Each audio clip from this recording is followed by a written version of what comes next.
The end of February 1943 found our battalion on the march. Spring vigorously attacked the harsh winter. Fighting night frosts, winter was quickly retreating. Snow became loose, dirty and, as company foreman Kamara said, melted at the root. White fields were coloured with brown and greenish spots. It was not easy to walk on the roads in the spring thaw. Soldiers of our company moved on Kharkov by forced march. On one of the crossings, the company column was met by Senior Lieutenant F.Y. Efremenko. Jumping off his horse in a road puddle, he immediately said, "What are you?" "A cavalry unit forming. I counted 16 horses and mules in the company. So the soldiers need a ride. We walk up to 50 kilometers a day on such a road. People fall off their feet. I've seen your men sitting on trophy wagons. Combat ordered us to hurry up. The situation is escalating." At that time we heard a rapidly approaching rumble, and through the holes in the clouds there were fast messes. There came several voices at once. Everyone rushed away from the road and fell on the ground, which was scattered with moisture. The explosions of a series of small bombs rang out, and then, from a second run, several long bursts of machine gun fire were fired at the company column. The planes disappeared as suddenly as they had appeared. When we got up, brushed the mud off our overcoats, and looked around, we saw horses and mules tearing in different directions, and a lot of white sheets along the road. Junior Lieutenant Bykov reported about the wounding of 2 Red Army men of his platoon, and Maria Volodina ran to them, unbuttoning her medical bag on the way. "That's 3 good Mulevilis," lamented Pyotr Kamara. Senior Lieutenant Efremenko and I picked up one soiled and soaked sheet. It was an enemy leaflet. It announced a major offensive of the Nazi troops, and, as usual in such cases, offered to surrender as prisoners. The combat situation was changing rapidly. As early as February 16th, parts of the 3rd Panzer Army and the 69th Army started fighting in the streets of Kharkov. The SS Tank Corps, which was part of the Army Group Lance, under the threat of encirclement surrendered the city. But on February 17th, Hitler, who arrived at his headquarters near Zaporozhye, ordered to wash away the shameful stain of Stalingrad from the uniform of the German army with a powerful counteroffensive in the Kharkov direction. To hit the Red Army was concentrated a large group of troops from 23 compounds with an armoured fist, which included 7 tank and mechanized divisions. German and Italian planes intensively bombed the approaches to Kharkov, the city itself, and simultaneously dropped leaflets. They talked about the upcoming offensive and advertised the latest technology, powerful armoured fortresses on tracks, which allegedly are not afraid of anti-tank shells or engineering mines. The recently liberated Kharkov was again threatened. In the morning of March 2nd, 1943, our company entered Kharkov. The city looked gloomy. On the streets, gaping wounds of war.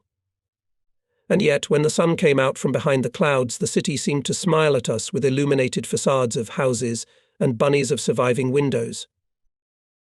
The company was going to the northern outskirts of Kharkov to Sokolniki. There were quite a lot of people on Samskaya, the main street of the city. Some were hurrying somewhere. Others stopped, cheerfully greeting our miners. Others approached the commanders and tried to ask questions. It had been about 2 weeks since the Red Army liberated Kharkov, but people were anxious.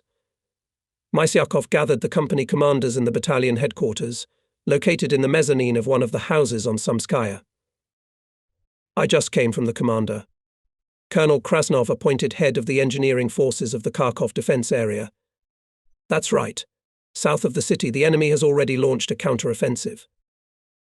Having ordered Zhigalov to give us the plans of the city, the commander looked out the window.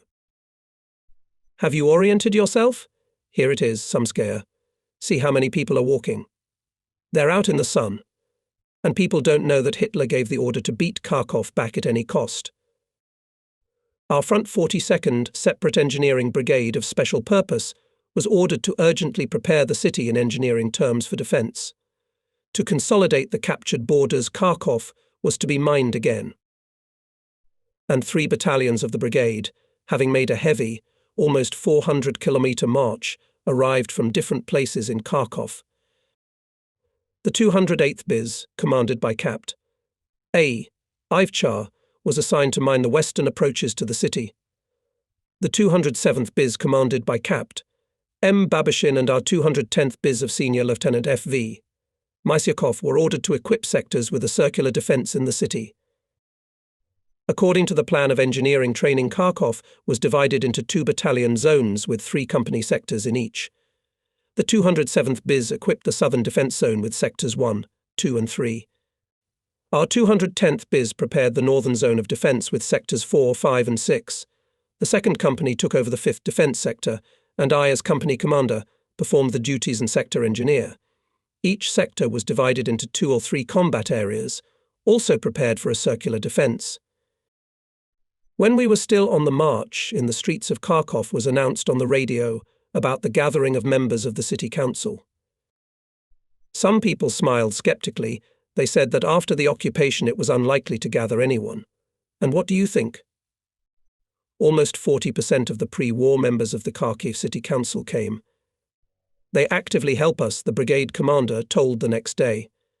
Thousands of Kharkiv citizens will go out for defense works, and thousands of tons of various materials will be supplied for the construction of barricades. Defensive work in Kharkov began immediately on March 2nd. The city was quickly girded with anti-tank barricades, ditches, escarpments. Up to 18,000 people went out daily to work on engineering measures. Kharkiv citizens looked exhausted and pale, but determined to do everything in their power to defend the city. Entire families came to help us. In my notebook of those times there are half-erased pencil notes to submit to the district council the families of Korshenko, Malyuga, for encouragement for their selflessness in erecting the barricades. I remember one of those families from those times. A man in his 60s, his young and pretty wife, and a blonde son of 13 or 14 years old were carefully carrying a heavy metal hedgehog beam past me. "You'll strain yourself," I said to the man. "Be careful." "Maybe I will," the head of the family replied angrily. "But it's for your own." Kharkov specialists engineers offered their services to improve the designs of the barricades, to increase their strength and resistance to tank ramming. The work of the townspeople was led by instructors soldiers of the company, allocated one for 20 to 30 people. Our company's liaison with the district council Komsomol girl Zoya tirelessly travelled around the sites, escorting more and more people there. There was not enough tools. We did not have time to set new groups of tasks. And people did not leave the sites for 10 to 12 hours, immediately ate the modest food brought with them, and started working again. First of all, measures were taken to set up barricades, to prepare for the explosion of bridges, and to set up minefields. The arrangement of barricades provided for the creation of a unified network of barricades with cut-off positions and SAX traps for enemy tanks. Barricades were erected from scrap metal, cars, poles, furniture, filled with stone, covered with earth and entangled with barbed wire. All this was attached to deeply buried rails. Mines, hedgehogs and metal beams were prepared to close the passages left behind. At Shatilovka and Pavlovka, where there were precipitous hillsides, anti-tank escarpments were equipped.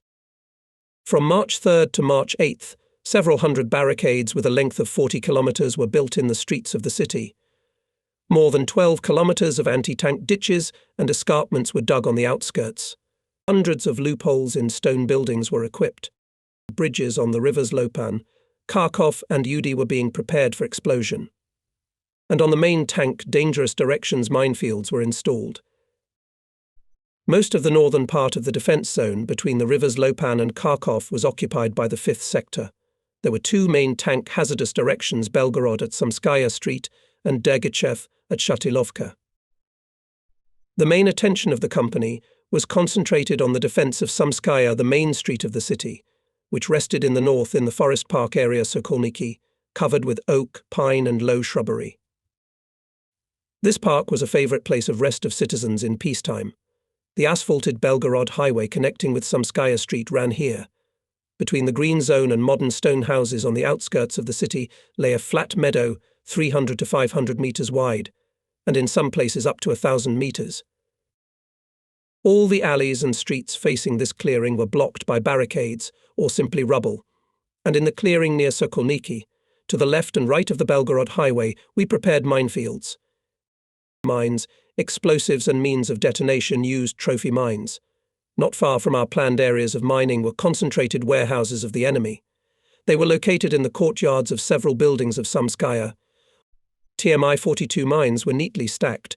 Fuses with mine detonators were located at a distance in specially equipped buried log cellars. We must admit that the German sappers organized the storage according to all the rules of mine engineering. There was, of course, a danger that these warehouses were prepared by the enemy for explosion, but a thorough check allowed to reject such a version. The enemy was obviously preparing to mine the city, but did not have time to realize his plans. We had only to take advantage of the work of the Nazi army sappers. "That's good for the Krauts," quipped Volodya Nazarov. "At least once favored us. And these stocks of mines will be enough, right?" On the first day of the work at Sokolniki, we were accompanied by the commander of the brigade, Vitaly Petrovich Krasnov. Not young, very mobile, despite his fullness, the colonel easily walked to the platoon, preparing mines for installation. "Hello, Masyakovtsi," cheerfully greeted the commander, having heard the report. "Are you fully manned, Lieutenant? 108 men in a company, that's a lot of strength. It's almost a battalion." "Yes, what an addition." "The Kharkovians are good." 1-1. Kombrig went around the area designated for mining, and then, checking the map with the terrain, turned to Mysyakov, Nazarov and me. "The main thing, anti-tank mines. Take into account, there is data that in the group of armies of Manstein really arrived super-heavy tanks. They can be effective in street battles. Prepare to welcome the guests. Make it fun." We were attentive to every gesture and word of the commander. "Here, brothers sappers, we can build an excellent mine trap. The fronts of the minefields should be turned around. Join the barricades." Krasnov continued. Kombrig proposed a rather clever and intricate system of barricades from separate groups of mines, landmines, minefields and barricades, deeply echeloned along the highway and Samskaya Street. It was also proposed to arrange rubble by blowing up the stone walls of several houses. Take note, brothers sappers, the task is difficult, but necessary. In parallel with mining, you and your assistants, Kharkiv citizens, to lead you and erect barricades. Colonel Krasnov hurried to the attached battalions, already mined the southern approaches to the city. "It's time to go. It is necessary to be in time to the 13th Battalion of the Guards miners Karpov and Kozura's Injbat. German tanks are trying to break through to Kharkov from the south. The fascists dream of creating something like German Stalingrad." Kombrig gave the necessary orders to Mysyakov, then turned to me. "Well, Lieutenant, your company 5th Sector to defend. You will defend the city from the north to lure armoured spiders into the mine web." When Colonel VP Krasnov said goodbye to us, he sadly said, "Kharkov, Kharkov. It is not the first time I have to mine you, my dear." Less than a year and a half before the described events, Kharkov was already mined by our troops. The work at that time was led by the famous miner Colonel I.G. Starinov. Even then, along with the usual pressure mines and time mines with clockwork mechanism, the latest mines controlled at a distance by radio were used here. On October 25, 1941, Hitlerites for the first time took Kharkov. The head of the city garrison, General Georg von Braun, waited a whole week while the Deutsche pioneer and demined and detonated the detected mines, suffering heavy losses. But when the enemy troops settled in a number of buildings, including the house on Dzerjinsky Street, 17 hidden mines were detonated by radio signals sent 300 kilometers away from Voronezh. In all, 11 radio-controlled devices with large explosive charges managed to detonate in Kharkov. Among the buildings blown up by radio by Soviet miners was a house that housed the headquarters of the 68th German Infantry Division. The explosions made a stunning impression on the Hitlerites. Mine danger alarmed the enemy. It is curious that the underground reinforced concrete two-storied shelter left intact in the city, not far from the building of Gazprom, Hitlerites never used neither in 1941 nor in 1943, after our troops left Kharkov for the second time. The Germans were afraid that as soon as they occupied the shelter, it would be blown up with them. And so Kharkov was once again stuffed with explosives, but it was no longer 1941, but 1943. The general situation was quite different. It made no sense to put radio-controlled fuses and time mines. The city was not going to surrender to the enemy. Heavy defensive battles began on the outskirts of the city. Having occupied Pavlograd and Lozovaya, the enemy rushed to Kharkov from the south. And on March 4th, by forces of the 4th Tank Army, Hitlerites undertook an attack on Kharkov from the west and north. While we were engaged in defensive works in the city, companies of the 208th Separate Battalion of Engineering Barriers under the command of Captain I. Avchar mined the roads leading to Kharkov in the areas of Ulipan, Lyubotin, Pesochin and Myrifa. The units with which the units of Avchar's battalion operated were subjected to tank attacks of the enemy. The 1st and 3rd companies under enemy fire set minefields and destroyed bridges in the Pesochin area, covering the withdrawal of units of the 303rd Infantry Division, which was badly damaged in the battles. Later I was told about the fate of the squad commander Sergeant Ivliev. After installing a minefield on the outskirts of Pesochin, his squad had to close the passage in the mines left for the passage of rifle units that were still fighting ahead. Toward evening, amidst the anxious noise of battle, the steady murmur of a tank diesel engine was heard. A tank appeared from the bushes. Its silhouette was clearly visible against the evening sky. The identity of the tank was not in doubt. The sergeant only had time to shout close as the tank machine gun mowed down one of the miners. Then Ivlev, grabbing 2 mines already equipped with fuses, crawled to the passage. There was an explosion. The tank turned around and stopped. Its track was broken. But at the same moment the sergeant's life was cut short. The fiercest fighting was in the 62nd Guards Rifle Division in the area of Myrifa, where the 2nd Company of the 208th BIZ, commanded by Senior Lieutenant N. Rozhkov, was mined. 4 or 5 attacking tanks exploded on the mines. Artillerymen shot the blown-up enemy vehicles. The enemy began to bypass Myrifa from 2 sides, and on the right heavy tanks managed to cut into the fighting order of rifle units. In Rozhkov's company at this time was a doctor of the 208th BIZ Senior Lieutenant of Medical Service NEA, Anikichik. Not far from the place where the mines were laid, in a cabin on the outskirts of the village, she bandaged 2 men of the company, preparing them to be sent to a field hospital. Another severely wounded mineral was brought in. Accompanying fighters sparingly told, "Passages in minefields have already closed, and the Krolts from the tank knocked." That's what happened. About an hour after Nadezhda Efimovna sent the wounded on a cart, the son instructor of the 2nd Company I. Kulikov ran into the house. "Comrade Senior Lieutenant, tanks." "What are you talking about?" "German tanks." The lady of the house, trembling with fear, crossed the threshold of the room with difficulty. "TKT, doctor, on the hill." From the attic was perfectly visible, as meters in 40 meters stopped grey-green tank with white crosses. Several Hitler's machine gunners from the troop sitting on the tank fearfully examined the neighbouring houses. The tank's turret synchronously turned behind them. They looked into the house, where in the attic, holding their breath, sat a military doctor and a medical officer.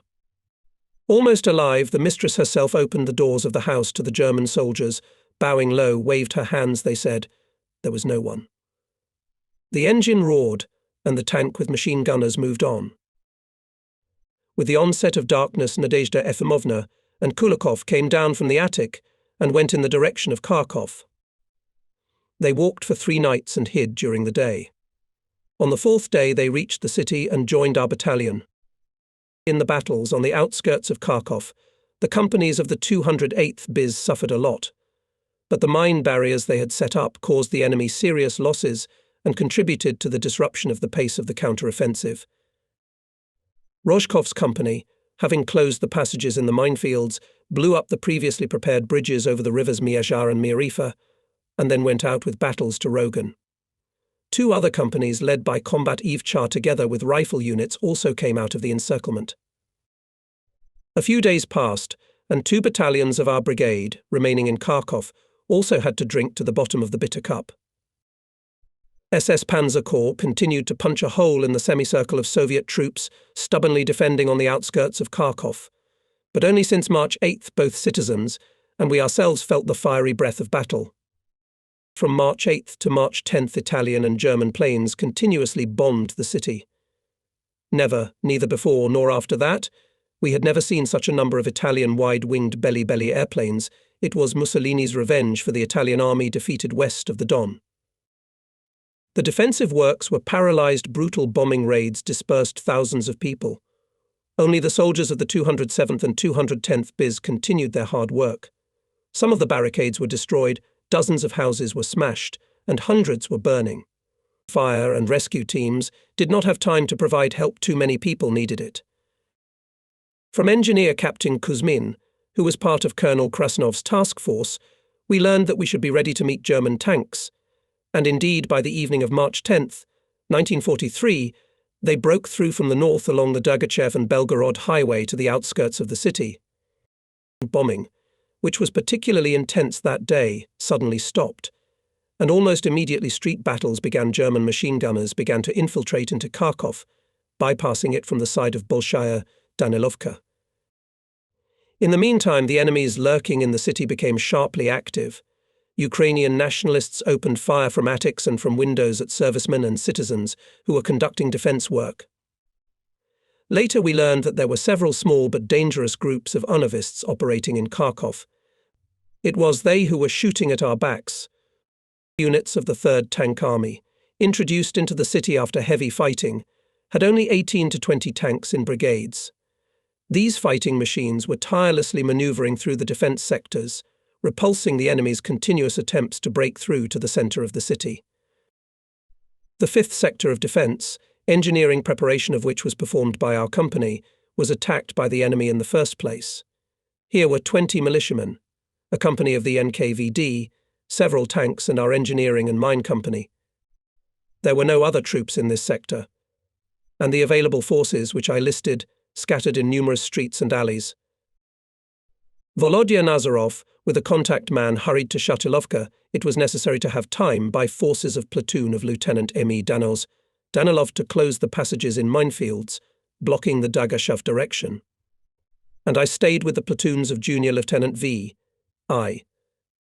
Bykov and Senior Sergeant I. Bykov and Staff Sergeant M.S. Danilov at Sokolniki, where Samskaya Street came out to the Belgorod highway. This was considered the main direction of the northern defense zone. It was deceptive March weather. Before evening at 6 or 7 o'clock, the chill of early spring had already replaced the timid warmth of the day. We were shivering from dampness, expecting the appearance of Hitlerites at Sokolniki. As if not wishing to test our patience, ahead on the Belgorod highway, we heard the approaching clanking of tracks. The head German tank began firing from short stops. Along Samskaya flew armor-piercing shells. Can we close the passages in the minefields near Samskaya? Are there no our units ahead which we should still have time to pass? Should I wait for a command or act according to the situation myself? These were the questions I was puzzling over at that moment. Events were developing rapidly. In 1 or 2 minutes we began to clearly distinguish unusually long barrels of tank guns with muzzle brakes and crosses on the sides of the first seen Tigers. It was impossible to delay. Close the passages. Suddenly I heard my own excited shout. The liaisons rushed to the squads in front and on the flanks. On the highway near Sokolniki, and at the beginning of Samskaya, sappers prepared holes in the asphalt and inserted in advance in them the bodies of mines without fuses. The mines were echeloned on the highway by depth and were adjacent to the minefields set up in Sokolniki, or directly to the stone buildings on the streets. It was impossible to bypass them without demining them. For camouflage purposes we broke the asphalt in many places, and therefore from afar the mines remained almost invisible. In addition, we prepared bundles on ropes from captured TMA-42s. The miners, who lurked in the entrances of the houses nearest to the road, could at the right moment drag these bundles of mines by ropes right under the tracks of enemy tanks. Now it was urgent to put the main mines laid on the road in combat readiness. The men of the company crawled to them. But enemy shells were already whistling over the mines. Was it too late? I gave the command to close the passage. As a commander, I had to endure then a serious test. On the one hand, I knew very well that the lives of my subordinates depended on the timeliness of the command. But on the other hand, the situation was such that any other decision could also turn out to be not the best. Combat, as a rule, is a complex task with many unknowns. What if our troops had appeared first and fought ahead? What if from the depths of the city our tanks came up to support the forward units? A lot of different ifs were in front of me then. The miners had already approached the groups of mines. I could clearly see how Sereda, the oldest of the namesakes, together with Novikov, Vysotsky and Kolodyazhny, pressing against the asphalt, unscrewed the flat covers of TMI-42. Here they carefully inserted fuses, screwed the covers, and with their palms thrust pieces of broken asphalt over them. From time to time the miners looked back at the moving tanks. Will they have time or not to equip a TMI mine? An experienced specialist needs only a few seconds. But how these seconds are stretched when, rattling 60-ton armoured body, the enemy is moving on you. German tankers obviously noticed the miners. The front tanks stopped. Instead of another armour-piercing bolt, they hit with shrapnel. We didn't have time for a bit, shouted Junior Lieutenant Bykov and rushed to the nearest group of mines. A few jerky, nervous movements, and he, covering the body of the killed Sereda Sr., did what his dead subordinate had not had time to do. When Bykov was dragging the body of Red Army soldier Sereda off the sidewalk, the enemy tankers struck again with shrapnel. The junior lieutenant was wounded in the back and in the throat. We, with fighters and Volodina, carried him to the entrance of the house on Samskaya. Bykov had a red spring of blood running from his mouth. Young, freckled face, framed by golden hair, expressed a desperate struggle with pain. Bykov was silent, clenched his teeth tightly. Masha quickly bandaged him, tearing one by one the individual packets. Tigers stopped. Apparently they did not risk going into the minefields, but continued to fire along the street, anxiously passed a sleepless night. And before morning 5:30 Shevers came up to us, and the German tanks transferred their blow to another section. The general situation in the city was still unclear, but we felt that the task of the miners in our section was accomplished. Tigers never managed to make a throw to Samskaya Street. Hitler's tanks approached the northwestern outskirts of Kharkov along the Dergachev Highway almost at the very moment when the Tigers appeared in Sokolniki. Germans tried to break through to Klokskovskaya Street. Staff Sergeant Ashabak from the platoon of Lieutenant Danilov immediately established a connection with the commander of the tank company and immediately reported to the arriving Nazarov. "You, comrade lieutenant, just in time to arrive. The commander of the platoon at Zhuravlevka. What about the bridge? Should we blow it up? Our men are still ahead of us. Put detonators in the charges, and we'll wait for blowing it up." Over a deep ravine, with a stream, there was a wooden bridge 10 meters long. From the ravine in the direction of Sokolniki, Kharkov citizens equipped escarpment, and in front of the ravine, to the right and left of the bridge, our company set groups of mines. Thanks to this small bridge became the main bottleneck in this area, and its importance was understood by every soldier. Our tankers prudently took the tanks behind the bridge, and the miners made the groups of mines adjacent to the stone buildings ready for action. "We had to sweat with the bridge," Nazarov said when we met at Shatalovka. "We heard engines roaring. I went to the tankers, and they also doubted whether it was theirs. However, everything became clear quite quickly. A Tiger appeared near the bridge. Shabak turned the blasting machine. By night, the situation had changed. German tanks transferred the blow and began shelling the streets adjacent to Klokskovskaya. Long before dawn, the rumble of tanks was heard to the left of the bridge. Shachabak rushed to the barricade that closed one of the adjacent streets. There was no one here. He ran to the passage in the barricade towards a German tank moving with lighted headlights. The experienced senior sergeant realized that in the absence of troops, only miners alone could block the path of the enemy tankers and prevent them from reaching the rear of our company. The distance between man and tank was rapidly shrinking. Shechebak recalled later that he was thrown into a shiver. Very unequal forces were. Is it necessary to start a fight for passage? Frantically thought he. Wouldn't it be better to go straight away by the reconnaissance yards to their own on Samskaya and there to report about the tanks? Think quickly, Andrei, he ordered himself. Otherwise it will be too late. Caterpillar will crush, and instead of Shechebak, wet place will remain. At that moment the senior sergeant saw the second tank appear from around the corner, rumbling. At the same time he heard stomping and shouting. He looked back. His own Red Army men F.A. Puzanov and V.I. Yerats. Hurry up, boys. Push the mines. Pull the hedgehogs. Tuck. More. Shechebak shouted after a few seconds, having overcome the shocked state. The enemy tankers became uneasy, although they were behind the armour. Hitlerites did not know that there were only 3 Soviet soldiers in front of them. Tanks stopped, rumbling heavily and winking with searchlights. And then the tank guns started talking. At you, whistled the shells fired at the barricade. Having closed the passage with hedgehogs and mines, the miners hid in the nearest entrance. It was hard for them to recover after a frantic 2-minute physical and moral tension. After a little breathing, they opened machine gun fire at the tanks through the barricade. Having shot a little, we decided that it was time to withdraw through the courtyards.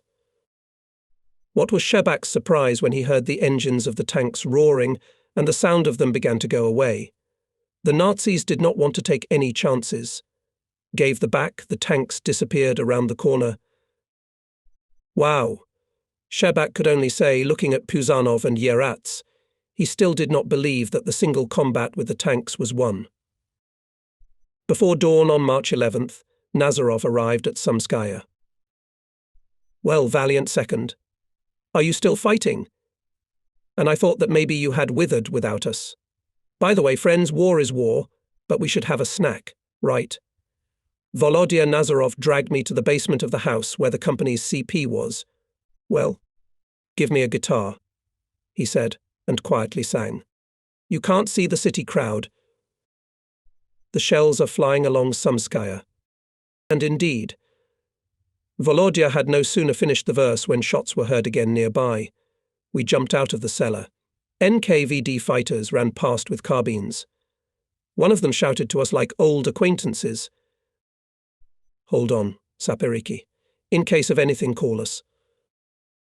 The artillery duel between the 30 Cheverkas and Tigers resumed. Again whistled shells. In the morning, at last communication was established with the battalion headquarters, which had already left Samskaya. The liaison brought a packet with the order of Mysyakov about the company's withdrawal across the Kharkov bridge to Rogan. But it was not easy to gather the company. After all, the peculiarity of mine and sapper companies is the use of fighters in separate independent small groups, from 2 men to a squad. To maintain contact with them in a combat situation in a city with dozens of streets and alleys is very difficult. If each squad had its own portable radio. But that was only a dream back then. We found 15 men from the company killed and wounded. But besides them, the company was missing about 30 more men. It was impossible to continue the search. Leaving the miners to close the passages, we moved to the square of industry. On a huge deserted, paved with stone space, gloomily blackened hulk of the house of the Stateprom. The company column with wagons and kitchen had already crossed the square when a car blocked our way. Who is in charge? Where is the commander? Asked, getting out of the truck, a short, broad-shouldered colonel with a strong-willed face. I'm listening to you, Comrade Colonel. Not a step further. Go back to your places. But the order of the unit commander. Execute my order. I'm an authorized representative of the Military Council of the Front. I've been instructed to restore the situation in the city. The company turned around and headed back to Sokolniki and Shatilovka. Soon I was summoned to the headquarters of the tank brigade. In the basement of the house on Samskaya I saw the general, so things are not so bad. It was the head of the garrison of Kharkov, Major General of Tank Troops E. Belov. Your company should provide a counter-attack of the tank battalion in the direction of Sokolniki. Do you understand? Nothing was clear to me, but for some reason I mumbled that everything is clear, and rushed to his room. Everything fell into place quite quickly. To the minefields came up 8 or 9:34, and the major tankist immediately explained what was required of us. We removed the mines from the passages. Behind each tank, covered by armour, ran miners. Our and German tankers engaged in a firing duel. Several German tanks and 30 Chevers burst into flames.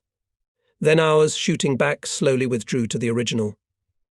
We also returned, missing 4 comrades, but Hitlerites did not renew more attempts to get to Samskaya by frontal attack. Street fighting continued for the 3rd day. The company units, dispersed in numerous streets and alleys, carried out combat tasks not only to close the passages in the barriers and to blow up bridges, but also to cover them with fire. They acted according to the situation, establishing, where possible, communication with our few units. It was alarming all around. From the adjacent streets we could hear machine gun bursts. The enemy bypassed Samskaya from the flanks and continued to infiltrate into the city. We lost contact with the commander of the 2nd Platoon, Lieutenant Danilov. Groups of our miners, without noticing anything, found themselves on the streets, which the enemy bypassed. So it happened with Junior Sergeant I, P. Frolov, and Red Army Man P.A. Samoylenko, who after the explosion of the bridge over the River Lopan moved back to put in combat readiness pre-installed mines on one of the nearby streets. But they never had time to do so. The street was deserted. To the left and right was heard shooting, and from somewhere behind, through the labyrinth of street passages, came the muffled noise of battle. Suddenly commands in German were heard. The first to pull himself together was the junior sergeant. Having discharged from behind the wall the disc of a trophy automatic rifle in Hitlerites, who appeared not far away, he grabbed Samoylenko by the sleeve and dived with him into the entrance. Now the Krolts will come to comb through. Yesterday in this house the mistress fed us. The only salvation is to go to her. Klavdia Alexandrovna Domskaya, who lived with her 16-year-old son, opened the door at once. Looking at the faces of the miners, the woman understood everything. Hurry to the cellar. There you'll stay there until night. By evening, creaking with her prosthesis, Klavdia Alexandrovna came down to the cellar. You can't go out. In the courtyard the Hitlers put their soldiers' kitchen. They're still running around. Here's some food for you. And these are my husband's civilian suits, just in case. He's also fighting somewhere, if he's alive. Domskaya said that German armoured personnel carriers and vehicles had passed along the street, that our units were not visible, but the shooting continued in the city. The enemy's cars are scurrying around, and in the sidewalk mines unequipped. Frolov gritted his teeth. The next day again the prosthesis tapped hastily and light appeared in the cellar. Dear, dear, help, sobbing, wailed Domskaya. My son, my only. Help me to avenge the Hitlers. I have no strength. Help me. It turned out that Klavdia Alexandrovna had sent her son to find out how best to get the miners languishing in the cellar out of the city. The son went with a comrade. The boys tried to stay away from the German soldiers. But they never got far. Both of them were captured by the Nazis. Captured near a temporary food warehouse. Accused of trying to steal some products, immediately hanged on a small square near the house where the boys lived. Neighbours told Domskaya about it. It all seemed so monstrous that the mother did not believe the people. She herself went to the place of execution and collapsed at the gallows, shocked by the disaster that fell on her. Mother's grief resulted in an inexorable thirst for revenge. With the onset of darkness, Klavdia Alexandrovna led the miners into the courtyard, already abandoned by the German economic unit. The occupants opened fire on any suspicious passerby. Having waited until the clatter of wrought iron boots subsided, she resolutely led Frolov and Samoylenko through the courtyards to the square where the gallows stood. Miners and mother, huddled together, looked silently at the moonlit 2 skinny corpses. There on the left, that's mine. Did you see that? Domskaya said with a groan. Now let's go. Trying not to bang her prosthesis, she led the miners to the place where the mines were laid. The woman went outside first and signaled that no one was there. The miners quickly identified the location of the mines they had set and removed the camouflage layer of asphalt. The mines turned out to be untouched. Frolov and Samoylenko put the fuses. When the mines were equipped and camouflaged, the junior sergeant and a Red Army soldier approached Domskaya, who stood aside at the wall of the house. She signaled that it was necessary to go into the yard, and she herself, looking around incessantly, was the last to leave the street. Klavdia Alexandrovna led the miners through the courtyards and nooks in the direction of the tractor factory. In some yard they parted. At parting, the mother kissed the miners. Almost simultaneously, an explosion went off in the distance. "Maybe this is our revenge," she whispered. "God forbid you to experience what I experienced." And then, bypassing German patrols, we got out of Kharkov and walked to Volchansk, where Samoylenko had relatives, Ivan Pavlovich Frolov told later. There we found the battalion. But the gallows with the boys and the bloodless face of the unhappy mother still stand before my eyes. Tanks, with which we went to attack at Sokolniki, were ordered to counterattack the enemy in another area. The 230 Sheverks that remained to cover Samskaya continued to conduct an artillery duel with heavy Tigers. Having sent wagons with the wounded and kitchen to Volchansk, we were still waiting for some miracle. But the miracle did not happen. Together with the platoon of tanks, exhausted, shooting away on the move, the miners withdrew. The accumulation of cars and people near the Kharkov bridge, where we arrived, attracted the attention of messers. They dropped a series of small bombs. The wounded Volodya Nazarov cried out and fell down. We pushed the deputy, pale from blood loss, into the back of the stopped ambulance, and it moved, quickly gaining speed. Volodya's face flashed at the back of the car. He shouted something, but it was impossible to make out. Not at once we realized the gravity of the company commissar's loss. His hurried speech sounded in our ears for a long time. His kind smile, blurred on his skinny face, stood before our eyes for a long time. He spoke hastily, as if fearing that he would not have enough time to finish his thought. He held political discussions with some special enthusiasm. We never tired of being surprised by his resourcefulness and memory. Always open to his comrades, illuminated by an unquenchable inner fire, people needed him very much, and they believed his simplicity and sincerity. They say about a man fearless, Nazarov once started a conversation with miners, but it is not quite accurate. The feeling of fear is familiar to everyone, but it manifests itself in different ways. Courage and consists in overcoming fear. You're afraid, and yet you go under fire. It's the right thing to do. It is a duty to the fatherland, to your relatives. Volodya was silent, looked at the soldiers carefully. Let's take you and me. It's long been known a miner makes a mistake once in his life. So what, not to take up the mine? It's a big risk, of course. It's dangerous. But anyway, no one has ever refused to use mines. The men know it's dangerous, but they do the job. It can't be otherwise. The sense of duty is stronger than all other feelings experienced by each of us. Volodya liked philosophical generalizations. Nothing people need so much as justice. He liked to dream. What do you think? If we attack like this, when will we reach Berlin? It is interesting to see what Hitler will do then. Volodya was drawn with all his heart to a blonde-haired girl, volunteer Maria Zubkova, who shortly before coming to Kharkov was taken to us as a company clerk. But the people around us did not even guess about anything. I do not know what it cost the deputy, but he kept with her emphasized officially, so as not to demoralize others. He left all explanations for after the war. Volodya remembered his mother with great warmth. Once before the change of infantry in Novopskov, he wrote her another letter. Handing it to the company foreman, Kamara said, "Send it, Pyotr Kornaik, but not before 15 days.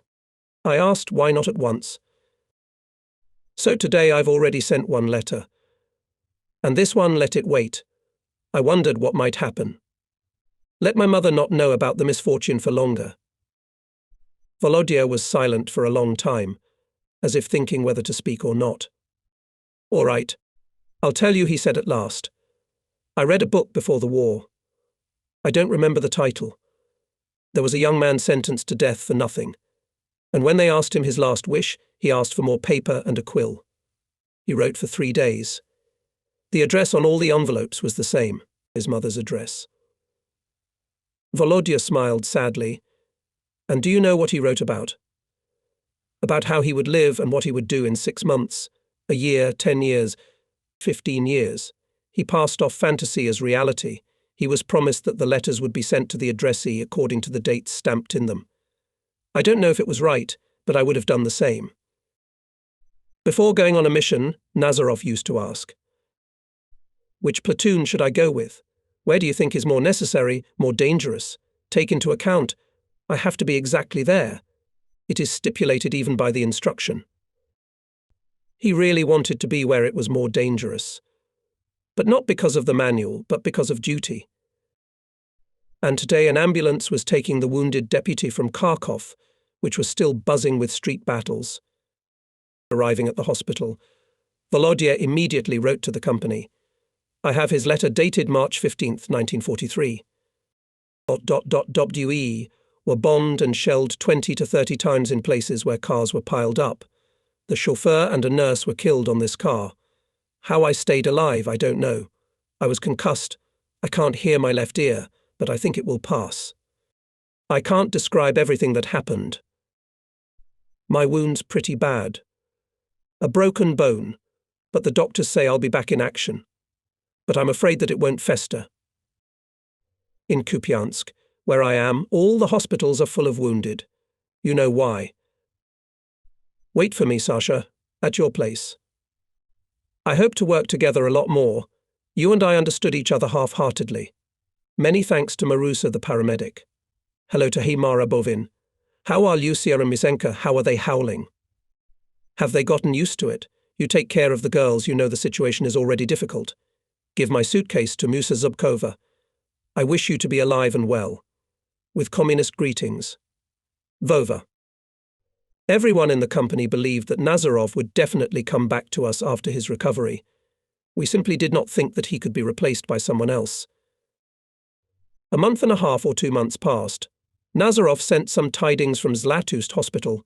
Then, in a letter dated June 24, 1943, he said that they finally granted his request for early discharge. But they sent him to the deputy commander of the anti-tank battery. Another month passed, and we received a letter from Volodya with the stamps of his new field mail. ... Here I am fighting again. My leg sometimes aches, reminding me of the Kharkov wound. But it's nothing. We had hot days here. Knowledge of our potatoes came in handy. We often use them here too. I'm considered a professor in this field. I think of you all, perhaps, as often as I think of my mother. We are related for life. I soon received a reply to my letter to my new address, but it was written in someone else's hand.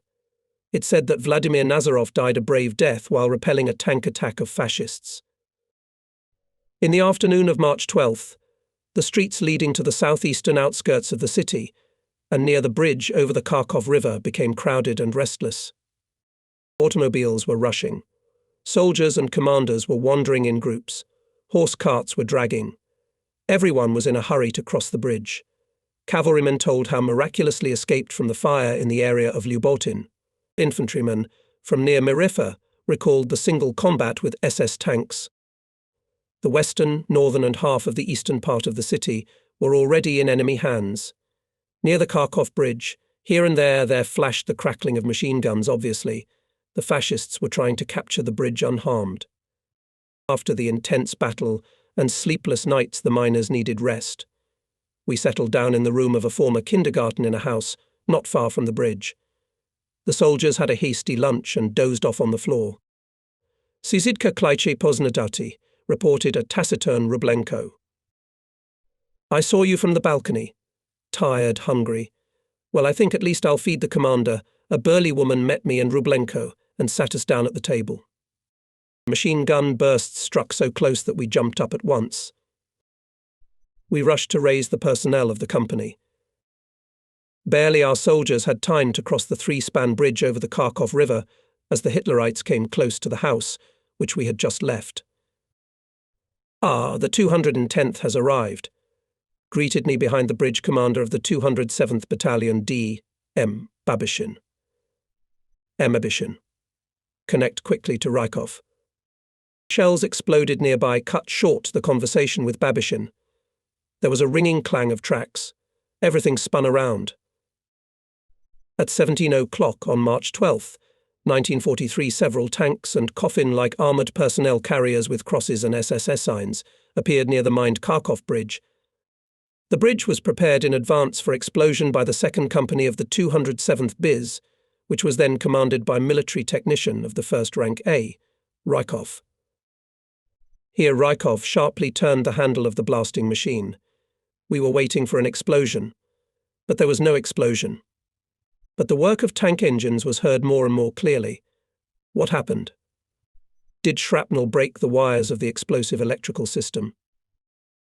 And the German tanks were approaching. Their fire became stronger and stronger. And suddenly, a tall, thin Red Army soldier rushed towards them and then disappeared under the bridge. Now everything was decided by seconds. The first tank came close to the bridge. At that moment, a powerful explosion shook the air. A black cloud filled with metal debris rose above the ground. In the nearest houses blew out the glass. It was Sergeant A. G. Rices from Rykov's company under heavy fire, right in front of the enemy tanks, reached the duplicate firing network and set fire to the Bickford cord. The daredevil had no time to take cover and was badly concussed by the blast wave. Rices woke up when it was completely dark. By dawn, he managed to get out of Kharkov, again occupied by Nazi troops. A few days later, Rices found his battalion, with which he had travelled the whole combat route to the end. The brave sergeant died already after the war, saving German children who found themselves on a wild minefield at the request of the local burgomaster. Having demined the passage, he took out a boy. But when he tried to disarm the mine to get to another child, he made some mistake. A miner, as we know, makes a mistake only once in a lifetime. It is symbolic that Rices gave his life, saving children whose fathers, perhaps, drove his little brothers from distant Kremelnik into torture houses. It was with pain that we left Kharkov. We could still hear shooting in the city, but it was already subsiding. The enemy spent thousands of shells shelling the barricades, behind which there were no troops. Numerous obstacles hindered the maneuver of Hitler's tanks and hampered the actions of infantry, but especially detained the enemy the explosion by the Soviet miners of the bridges mined in advance. Only the 207th Separate Battalion of Engineering Obstacles completely destroyed 10 bridges over the rivers Lopan and Kharkov, which cut the city into 3 parts. 3 bridges were blown up by our 2nd Company of the 210th BIS. And in Kharkov, we managed to blow up 21 bridges out of 22 prepared for blowing up. German sappers had to demine the tank dangerous directions and passages between the barricades for a long time, and it took days and weeks to equip temporary bridges. On March 13th, the company left Kharkov. The way to the east was cut off. There was only one way out to the southeast. Having walked through the mud at least 10 kilometers, we took a break only at Zmeyevskoy Highway. There were only 19 men left in the company, including 1 fighter from the artillery division, who had joined us on the way. Of the commanders, except for me, there was no one. The men looked at me the way I myself had looked at General Belov a few days before. I had to pull myself up and pretend that there was nothing to worry about. But everyone realized that danger might overtake us at any moment. Not reaching Bezlyudovka, we turned to the east. Large snow patches were still white on the fields. Toward dawn, we heard dogs barking and soon approached the village. After hesitating, we decided to go into one of the houses. Hunger is not a bad thing. Soon several women were cordially feeding us, lamenting. What is happening? The next night, having made a big detour, we approached Rogan. It seemed to me that the Kharkov-Volchansk highway was still defended by our troops. However, it was quiet here too. True, the silence turned out to be deceptive. As soon as we approached the last house, Hitlerites opened machine gun fire. Flares soared to the sky. And again we walked and walked. The topographical map ran out. We moved by compass. Shugev forests were coming at us. Trees were cut down in some places. In some places we could see traces of battles, abandoned vehicles, weapons, helmets. At night the forest looked dense. The trees seemed to close together, and the distances seemed longer than in the daylight. There was not a soul around. After the rumble of street battles in Kharkov and the shelling near Rogani, we were deafened by the silence. Soon we began to come across groups of Soviet servicemen who were also leaving the encirclement. It became easier on the soul. At the end of the third day, we met a group of tankers headed by a major. I managed to look at the topographic map and take a scheme from it. Only on the fourth day our group got out to the Seversky Donets. On thin, broken ice, every minute risking to fall through, we crossed the river and came to our own. The 9-day way of the company to the Kursk Bulge turned out to be thorny. After leaving the encirclement, it was necessary first of all to find the battalion. The ubiquitous orderly and liaison sergeant as Rublenko, frowning impatiently, stepped from foot to foot. "Permit me. I already have the data for the Shukati." "Where did you get the data from?" The fighters were investigated. And indeed, a few hours later came on horseback Rublenko and Deputy Company Commander MEA Zharov, who had returned from the rear with replenishment for the battalion. "We already thought you were dead." And then Rublenko, like a snowball. In the area of Volchansk, our group joined the battalion. Masyakov looked at me and wiped his eyes. "You are alive, our academician, alive. I'm sorry, but I can only give you a night to rest. Take your men to the bath, and in the morning we'll go." Combat specified the task for the company and sighed. Volodka Nazarov. He was a soul of a man. "By the way, did you hear that Zaitsev was seriously wounded? And in the first company? To think of it, in Kharkov, out of 4 deputy politicians of the battalion and companies, 3 were lost. That's how it is." Petty officer of the company PP, K. Kamara, with military field officer MN Volodina, several wounded, and riders managed to leave even before Hitlerites cut the road to Volchansk. He searched for the battalion. With M.A. Zharov, who arrived from a business trip, they formed the core of the second company, went out of the encirclement, and joined the battalion a few more Red Army soldiers of our company, who closed the passages in the streets of Kharkov. Senior Sergeant A.M. Sherbak and Red Army man F.A. Puzanov, who got out of the encirclement after the single combat with tanks on Shatilovka, found the company. Combat allocated us replenishment 10 people. And from the new recruits mobilized in the villages nearest to Volchansk, we selected 15 more people, among whom there were experienced fighters, and young boys with no youth.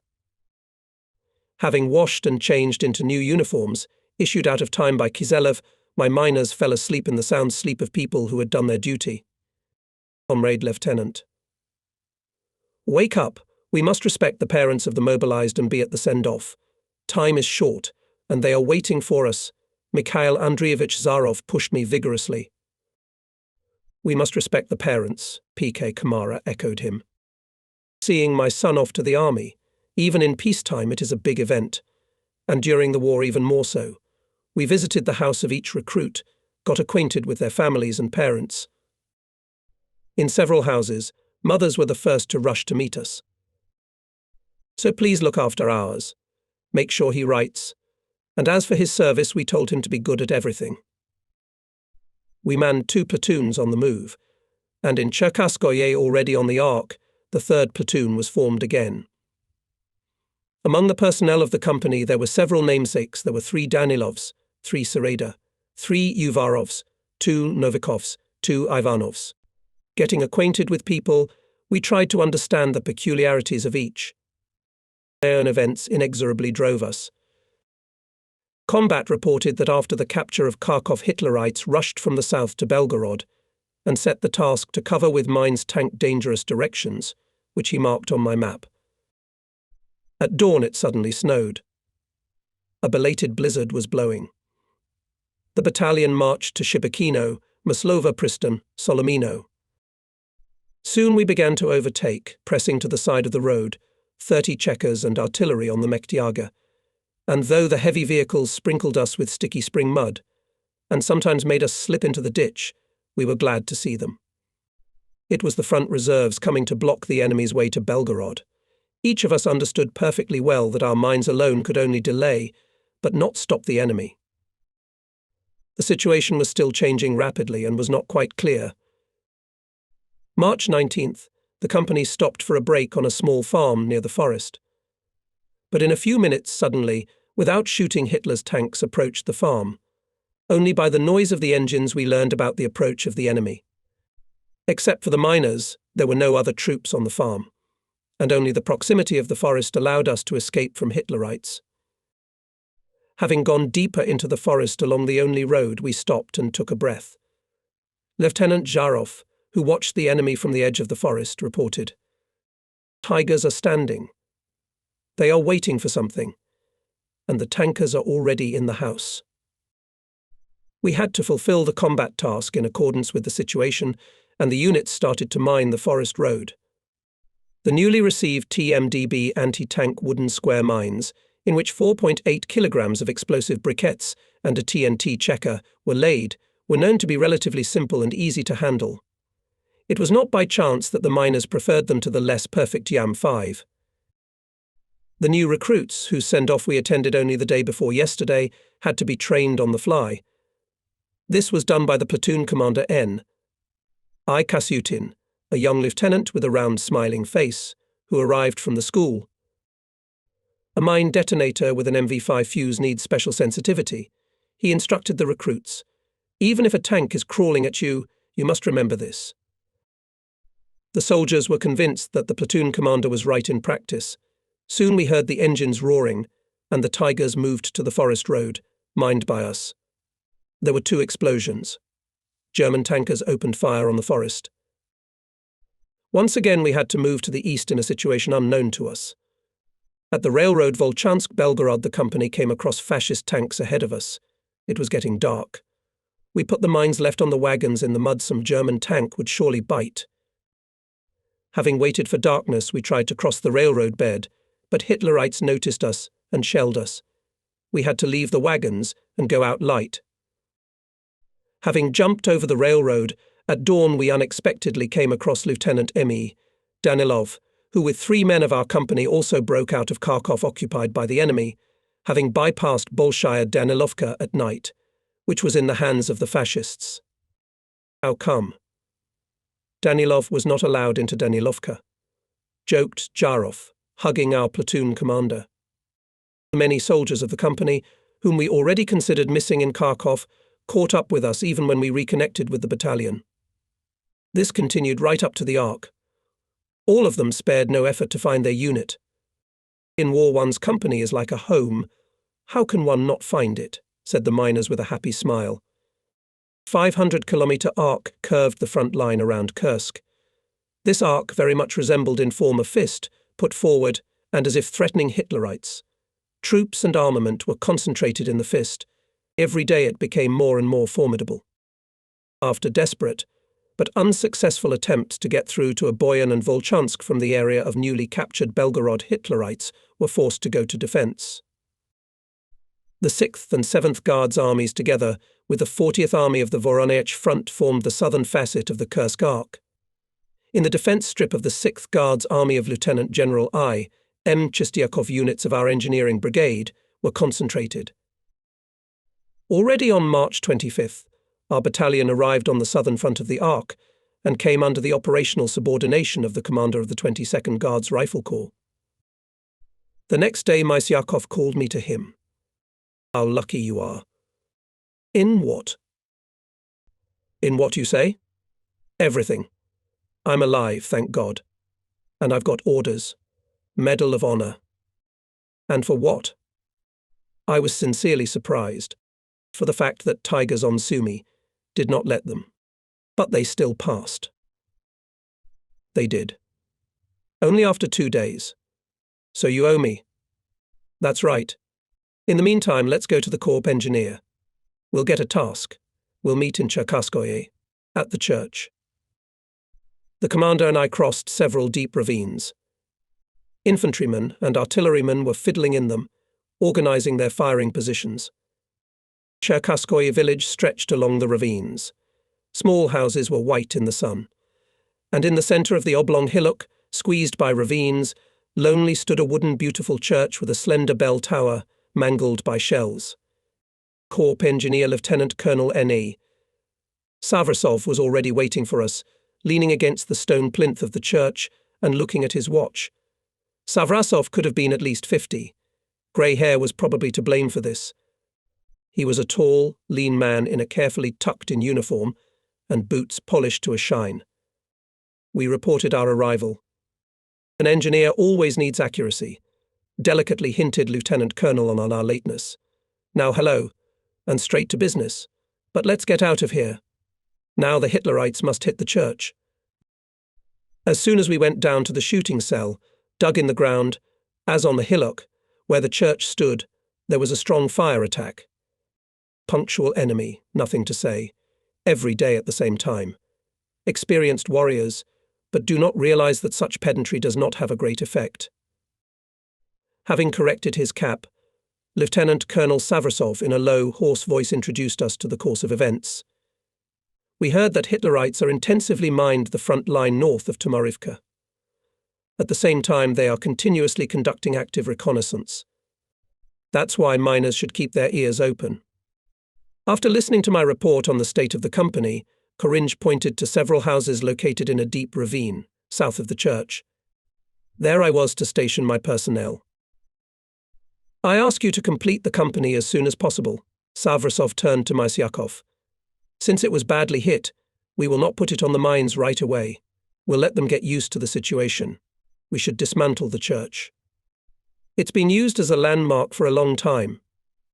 Besides, it's been hit hard by shells. We'll build 12 machine gun bunkers out of planks. I'll show you the places. We had to suffer a lot when dismantling this dilapidated church. Dry planks on wooden nails were as if soldered into a monolithic construction. They knew how to build in Russia, especially when they did it for God. These masters would now be put on the bunkers, joked the tired soldiers. When the wood and earth firing points were ready, Lieutenant Colonel Savrasov arrived. Let's see. Well, miners, but in the poor cut down as skilled carpenters.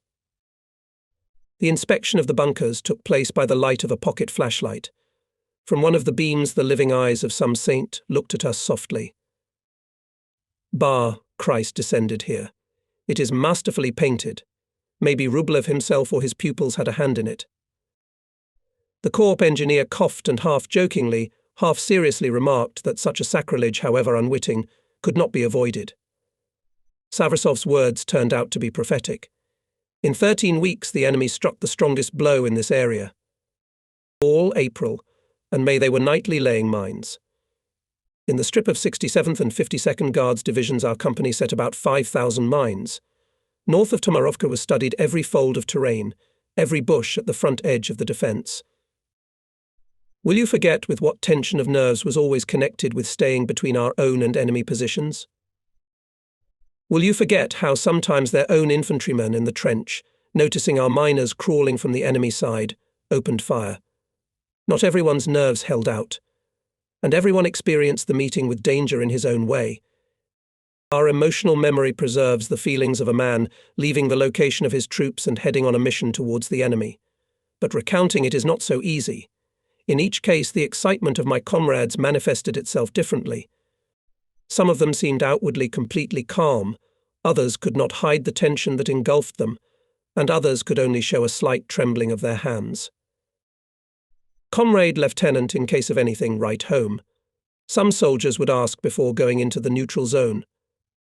And this request always seemed to me quite natural, because if a man is sure that after his death his relatives will know how he fulfilled his duty, it is easier for him to face and overcome mortal danger.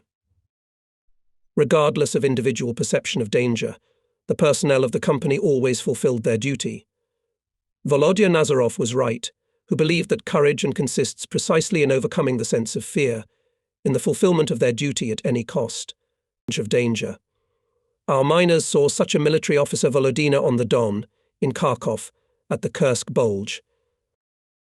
I always remembered the parting of Masha and Zhigalov near Oboyan, when our 210th Biz was disbanded.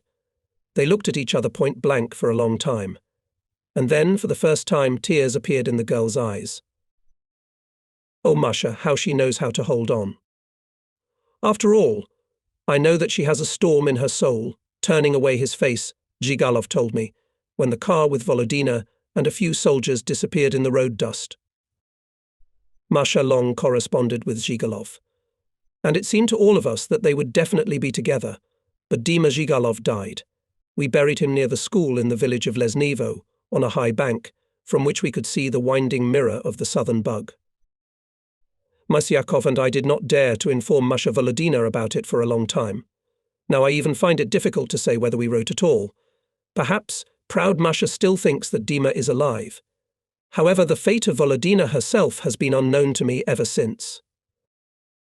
In June 1943, I was appointed Chief of Staff of the battalion.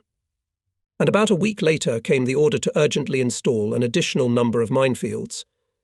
It was the period immediately preceding the enemy offensive at the Kursk Bulge. Intelligence had already revealed the areas of accumulation of Hitler's troops. In this regard, the 2nd Mine Engineering Company was to increase the density of mines on the likely direction of the German strike. M.A. Zharov, to whom I surrendered the company, seriously ill to replace him, was no one. Combat had no choice but to allow me to return to my unit for the period of mines. Conditions for the installation of mines were particularly difficult because of the intensification of mutual actions of reconnaissance units and a large saturation of mines' explosive barriers between the front lines of defense of the opposing armies. And yet we fulfilled the command's task in time. 1,500 mines were set by the company for 9-10 nights, and only the wounding of 3 soldiers by shrapnel of their own mine Poms 2 darkened our mood. For the first time in 10 days I washed and slept, and the same day was summoned to the headquarters of the rifle unit. Show me what anti-personnel minefields set your company in the area of Butovo, told me. I quickly showed everything on the map. Do you know that yesterday our scouts returning from a search exploded on this minefield? I honestly said that I did not know about it, that the minefield was given under guard to the commander of the rifle battalion.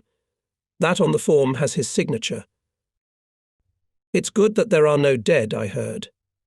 It is possible, of course, that the scouts in the darkness simply lost their way and therefore did not get into the passage from which they came to search. But still we have to report to the command. The investigation began. There were calls, written and oral explanations. Those were the most unpleasant days for me at Kursk. But soon the big events overshadowed my small troubles. The situation was becoming more and more tense. We were expecting an enemy offensive from one day to the next. The troops took up positions, camouflage strike groups and reserves. According to the plan of operational camouflage, was equipped with many false positions of artillery, accumulations of tanks and infantry. Played possible variants of counterattacks and strikes on the expected enemy. Everyone studied his maneuver. And yet I was able to fully imagine the enormous amount of engineering work being done only when I got on horseback from the front line to the headquarters of our brigade, located deep in the defense in Greznoe. Commanders of all branches of the army carefully carried out engineering equipment and camouflage of their defense areas. Corps Engineer N. Savrasov, who put on the new colonel's epaulettes in June, with his usual politeness and delicacy criticized the negligent commander of the rifle battalion. Is this how machine gun emplacements are equipped? Look at the drawing. Where's your berm? I'm ashamed. So I'm not an engineer, Comrade Guards Colonel, the captain tried to justify himself. All the more reason for you to understand it. Even Peter the Great said it is very necessary for officers to know engineering. If anyone will not know, he will not be produced higher from the rank in which he finds himself. Fire positions, trenches, wire and mine explosive barriers woven into a unified system of defense. The main defense strip was up to 6 kilometers deep. It was followed by the 2nd and Army defense strip, but only after it was learned that in the back of their heads were prepared 2 frontal defensive lines enveloping Kursk from all sides. And further east of Kursk were the 3rd Front, and along the Don the state defence lines. The Kursk bulge was, in fact, all dug trenches and filled with mine blast barriers. It was a giant fortress. Maybe that's why Hitler's command called its Operation Citadel. Hitler's order, which he signed on April 15, 1943, said, "I have decided, as soon as weather conditions permit, to carry out the first offensive of the year, Citadel. Victory at Kursk should be a torch for the whole world." We understood the enormity of the offensive being prepared and were determined to win the battle. Therefore, combat training of troops and development of engineering equipment of defence continued until the beginning of the enemy offensive. Did not stop working, and our battalion. In the early days of July, the companies of the battalion still continued to mine, but now already in the depth of the defence. They installed OSM 152 fragmentation mines using artillery shells of 152 mm caliber, exploded electrically, or by radio, as well as German-captured shells, adapted as tension mines. In those days we had a very unusual incident. Served then in the battalion, one of the Don old men Efriator A, Blokhin. Because of his grey hair he looked older than his 50 years, and was distinguished by the fact that he did everything very diligently, but not in a hurry. A man reliable in any case, the lieutenant sometimes caused censure from commanders for some slowness. Blokhin and his squad were just setting mines near the road, north of Yakovlevo, when a German airplane appeared above the soldiers, and a white cloud of leaflets separated from the airplane and began to disintegrate into separate sheets, smoothly falling to the ground near the minefield. Oh, a miracle, and only a miracle. Summer is in full swing, and it looks as if it's snowing. Blokhin remarked to no one in particular, and when the airplane with crosses passed very low, he raised his carbine and shot. Maybe I'll hit. What the hell is going on, he thought, and went back to work. And such a thing had to happen. German aircraft, shrouded in smoke, began to lose altitude, and then, stretching a few kilometers, crashed into the ground just at the positions of anti-aircraft battery, near the village of Krasnaya Polyana. Anti-aircraft gunners did not have time to fire and willingly signed the commander of the Engineering and Mine Company Act on the downed aircraft. And 3 days later, the dazed Sergeant Blokhin was awarded the Order of the Patriotic War of the Second Degree. Summer was really in full swing. There came sultry days. The air became hot. It was difficult to breathe. On July 4th, a defector sapper who had surrendered as a prisoner near Belgorod, in the strip of the 6th Guards Army, Gustav Brunner, reported about the German offensive scheduled for July 5th. Private Formello of the Engineer Battalion of the 6th Infantry Division, taken prisoner on the northern phase of the Arc in the strip of the 15th Infantry Division of the 13th Army of the Central Front, confirmed these data. There were also other prisoners and defectors whose testimony matched. It is no coincidence that it was the sappers, who performed the tasks of making passages in there and our minefields, were the first to report the timing of the offensive. The offensive was not a surprise. Our command knew not only of the enemy's impending strikes, but even of their probable directions from the south and north. Nowhere else Soviet soldiers and officers were so well informed about possible actions of Hitlerites as here on the Kursk Bulge.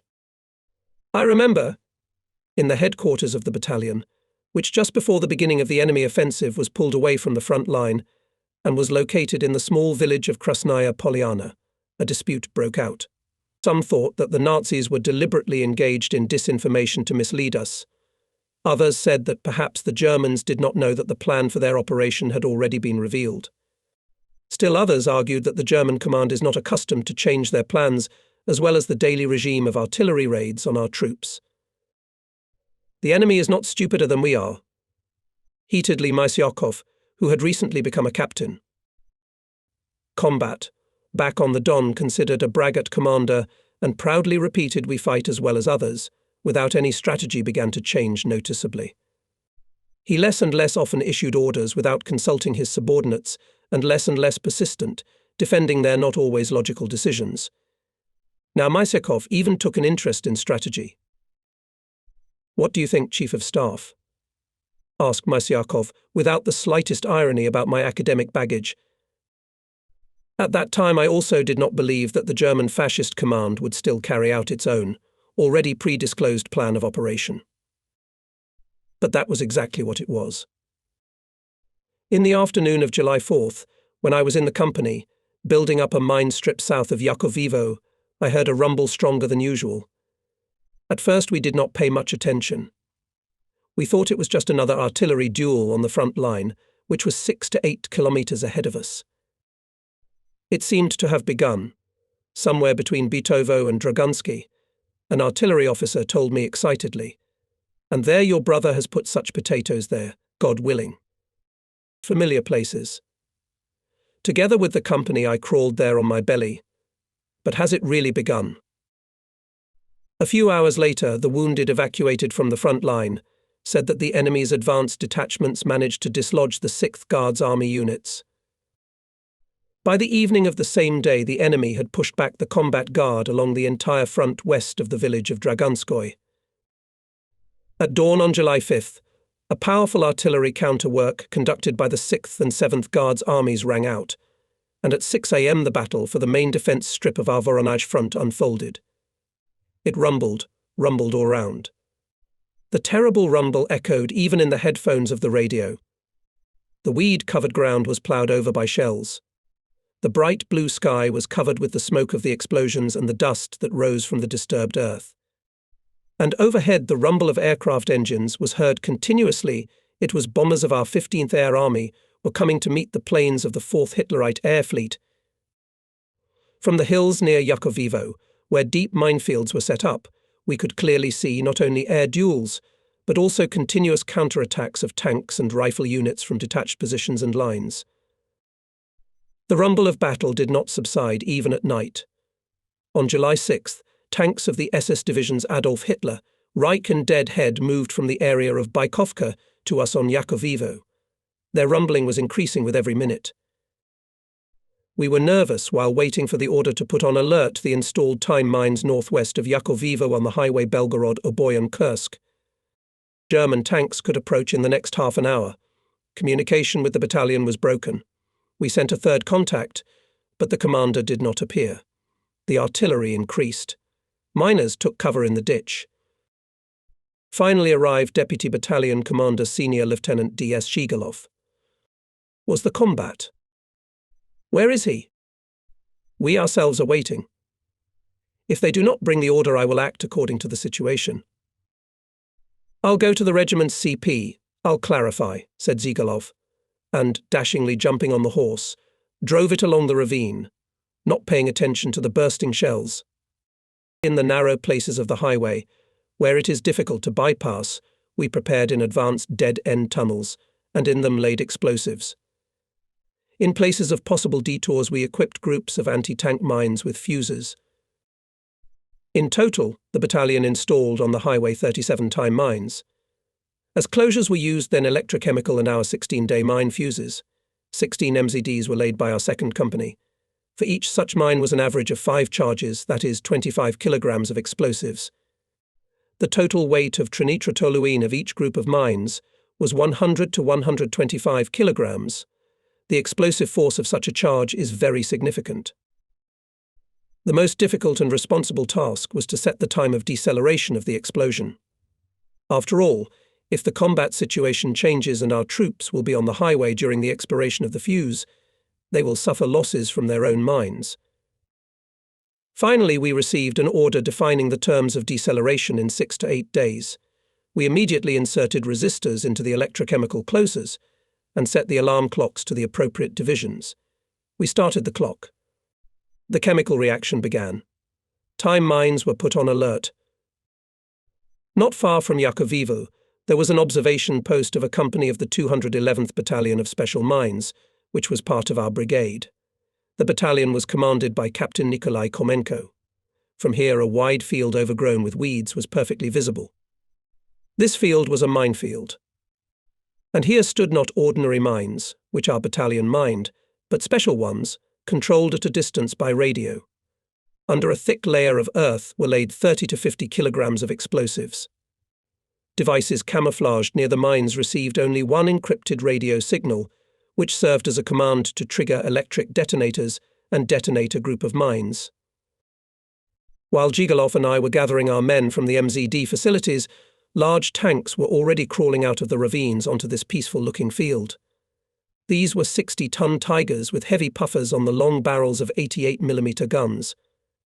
Here the tanks approached the invisible border of the minefield, shuddering from the impact of shells of our artillery on their 100mm frontal armor. The ominous rumble of the engines intensified. On the company radio was reported the situation 3-5s. This meant that German tanks were approaching the camouflaged mines. At the same moment, a powerful radio station, located in the depth of the defense, sent a conditional signal into the air. Several strong explosions lifted the unplowed land into the air. One Tiger went up in flames, another, as if a gust of wind, threw off its turret, and the third, having jerked several times, froze in place. In all, 7 tanks were destroyed. The rest stopped, and then crept into the ravine.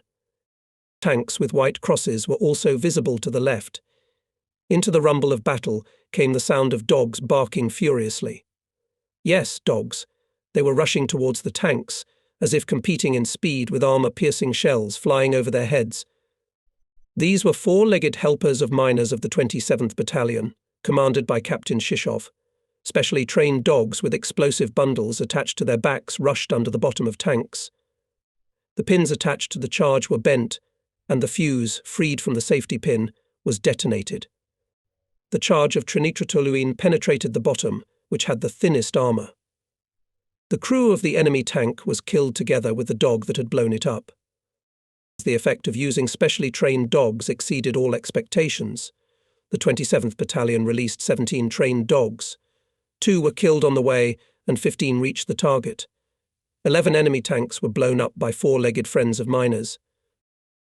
We retreated to Krasnaya Polyana, to the battalion headquarters. Here was the assembly point of miners.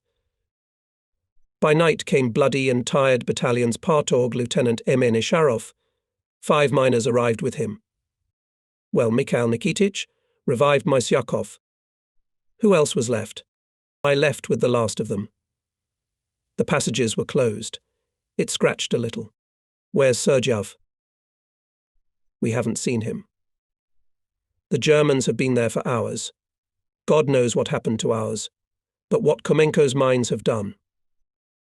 The commander ordered the battalion to act as part of a mobile detachment of barrages, according to the situation in the direction of Olkovatka, Greznoye. The gathered personnel was divided into 3 groups. The mines were loaded on vehicles. The next day more than 100 mines were placed under the nose of Hitler's tankers. According to the prisoner's confession, Hitlerites suffered great losses on mine blast barriers of Kursk Bulge. Mines, covered by the fire of artillery and tanks, contributed to the disruption of the pace of the offensive. They caused fear. German soldiers everywhere expected lurking death and were afraid to move forward without their sappers. In the defensive battle were used all the mine means.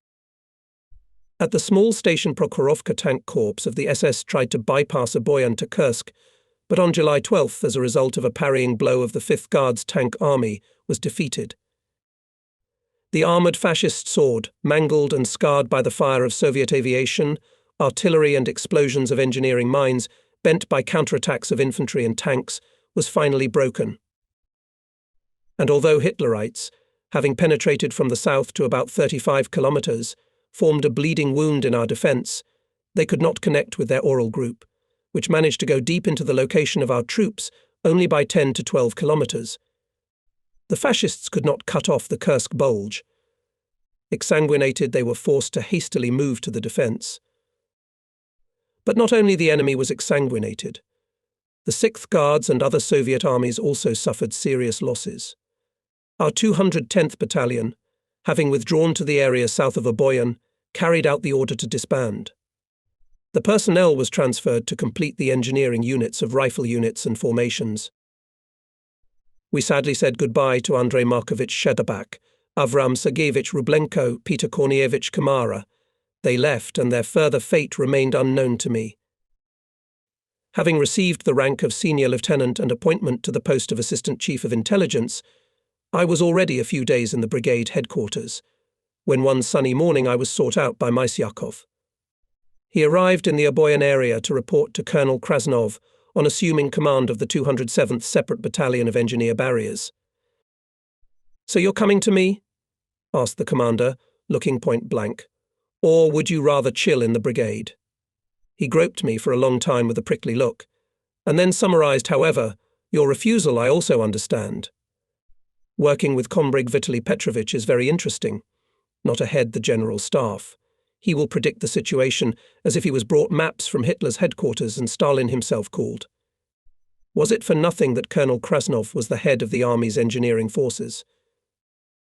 Colonel Vitaly Petrovich Krasnov really had a lot of experience and a fine operational sense, thanks to which quite accurately determined the course of the upcoming battles. About a year ago, he formed a brigade on the Don and quickly trained 6 battalions of miners. But the colonel had a stubborn character, was straightforward, and sometimes burrowing, did not hesitate to cut the truth mutka. These traits of character did not always allow him to properly build relationships with their superiors. Easily lifting his heavy body, the colonel welcomed us with Mysyakov cordially. "Come on in, be brave. You decided to go to the battalion, I will not hold you back. You need people there more," he said in my direction. "Please, brothers sappers."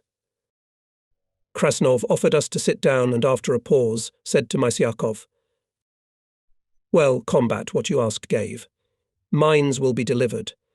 Now it's up to you, the debt is red with payment. The main thing for me is battalions. They fight, they forge victory for the motherland, they create glory for the brigade. The enemy's offensive has collapsed, but the losses he suffered are nothing compared to the fact that he lost confidence. And after all, the Kursk defense is classic, remember me. The commander looked at us carefully and continued, this defense will be studied by our children and grandchildren. And what about grandchildren? The Battle of Kursk will remain in history. And now it's time. Go out to the battalion, you are to fight, you are responsible for the men. There's a counter-offensive the other day. Apparently we'll take Kharkov. For good now. And we'll be in Poltava before the fall. I've got a daughter left there. The only one. She went to the south, stayed at her aunt's, and the war took her there. What's wrong with her? I can't find peace. Vitaly Petrovich fell silent. The brigade knew about the brigadier's grief. Many soldiers and officers were then in such a position. The feelings of the brigade commander were close and understandable to them. Looking ahead, I will say that after the liberation of Poltava, Colonel Krasnov did not find his daughter or her aunt. He experienced his grief so hard that he even went to the hospital. Soon after the war, Vitaly Petrovich died. What ruined him, grief or illness? Apparently both. Thanks to Mysyakov's efforts, Zhigalov, Cherkashin, myself and several other officers and sergeants from our disbanded 210th BIS were reunited again in the 207th Independent Battalion of Engineer Barriers, in connection with the merger of the posts of Deputy Battalion Commander and Chief of Staff DS Zhigalov was offered to take over the company, to which he immediately agreed. We barely had time to get acquainted with the personnel of the new For Us unit, as came an urgent package. The 207th OBIS was transferred to the operational subordination of the 23rd Guards Rifle Corps. Once again fierce fighting ensued, as a result of which the 6th Guards and other armies of the Voronezh and steppe fronts restored the position that our troops had occupied until July 5th. The main task of the battalion was demining. A lot of trouble gave us a lot of new German metal TMI-43, wooden anti-tank Holzminen, and old dangerous familiar anti-personnel Springminen. At first I wondered why the soldiers of the 2nd Engineer and Mine Company, which Zhigalov began to command, were so happy to see Holzminen in the area of Verkopenia, but soon figured out what was going on. The fighters were very sensitive to any little thing that could somehow predetermine the course of further events. Since Hitler switched to wooden mines, they told me, it means that there is not enough metal, and without metal you can't make war. At that time the epidemic of mine boosting broke out. It especially affected the zone left by our troops and newly liberated by July 23rd. In this zone, in addition to our preserved mine blast barriers, A large number of enemy mines were installed. Explosions began.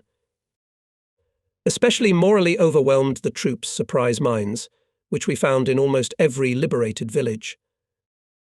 The surprises were mostly of a straining action. Usually it looked like this. There was, let's say, a German machine gun, a fountain pen or some other bait. It is connected by a thin cable to the fuse pin inserted in the explosive charge. As soon as someone tries to pick up such a find, there is an explosion. All surprises were, as a rule, well camouflaged, and only an experienced eye of a mineral could detect them, and even then not always. Here's the surprise I took off, reported Sergeant A.G. Risis, whispering terribly.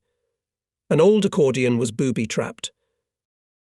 And the experienced miner showed us how the explosive charge was fixed inside the mech, and a wire went from the fuse to the half-hull with the left keyboard. The explosion was supposed to occur when playing the accordion. And in the area of Alexiivka, our fighters had to make a lot of trouble with cowsheds, skillfully mined by Hitlerites. On the bank of the leisurely river Pina, there was a cattle yard, formerly belonging to the local collective farm. Having diffused the charge of tension action, buried in the ground, which should have been triggered when the gate was opened, the department of Junior Sergeant I.P. Frolov got into the territory of the cattle barn. The cowshed was almost empty. When one of the cows was approached by a lean, slightly stooped miner Lagutin, the animal turned its head to him.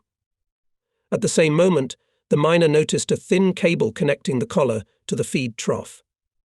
Instantly realizing what was going on, Lagutin cut the wire with wire cutters.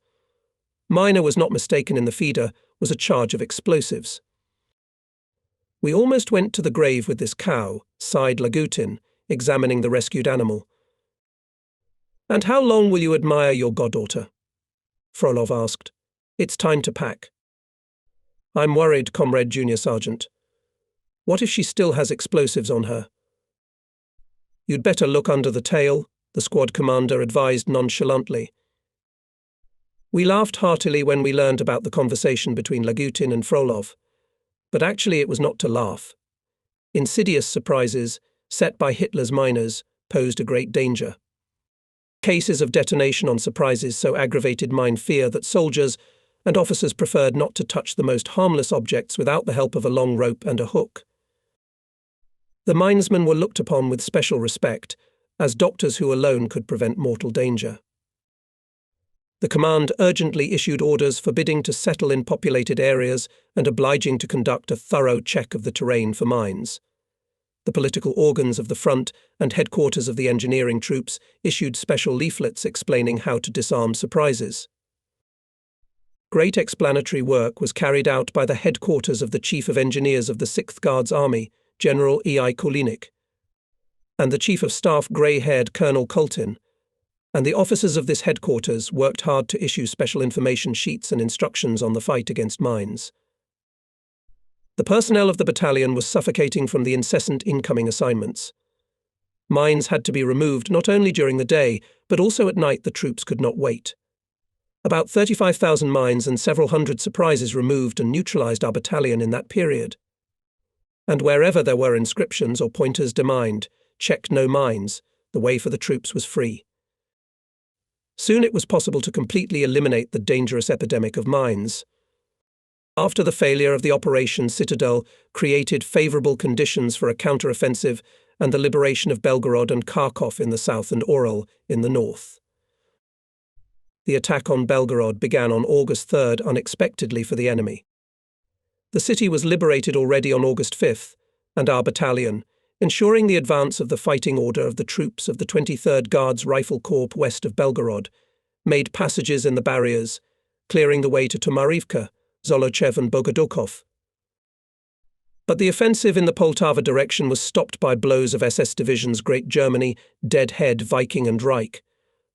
The front lines stretched, bizarrely curved under the counterattack of troops, from Akhturka to Kharkov. The August sun baked mercilessly. Above us hovered a German Scout, a two-fuselage Focke-Wulf. Annoyingly buzzing, the airplane was trotting along the Bogodukov-Krasnokutsk road, photographing positions near the Merla River, a tributary of the Vorskla. The poorly paved road was deserted. People hid either from the heat or from the circling overhead frame with armoured cockpit of the pilot, and only from the hills that rose steeply along the road to the reconnaissance plane's stretched tracer machine gun bursts. A powerful artillery raid broke the silence. Private P. Provorov jumped out on the road, where we and the company commander, Senior Lieutenant Enenianov, were making out minefield forms. "Tanks, tanks went," he shouted to us. "Have you lost your safety pin? Run back to your platoon." Company Commander Emelianov shouted to Provorov. Behind Merla, our battalion set up anti-tank minefields and prepared to blow up the bridge crossing over the swampy area with the old river. Nazi tanks attacked from the south. They wedged in at the junction of the 6th Guards and 1st Tank Army and almost jumped out through the passages in the minefields and across the bridge to the road Bogokov-Krasnokutsky. The company's minutemen guarding these passages saw the suddenly appeared 45-ton Panthers and the Ferdinand self-propelled vehicles following them. Jumping out of their hiding places, the squads of Sergeant Nikolai Largin and Junior Sergeant Ivan Scharf closed 2 passages with TMI mines, and the platoon commander, Lieutenant N. Borodkin, turning the key of the PM2 blasting machine, blew up the first bridge at the bridge crossing over the swampy floodplain of the Merla River. The miners went out through the reed-covered swamp, which hid them well from the SS tankers. When Emelianov and I crawled to the hillock, we saw 4 blown-up German vehicles. At that time, a division of the Fighter Anti-Tank Artillery Regiment came up. Artillerists Iptopovtsi opened fire. Panthers and Ferdinand began to retreat. The division shot tanks blown up on mines and hit a few more. Large tank counterattacks on the edge of the Voronezh front wedge in the areas of Aktyrka, Kolontayev, Krasnokutsky continued throughout August and thoroughly exhausted the personnel of the battalion. Only the company of Senior Lieutenant N.N.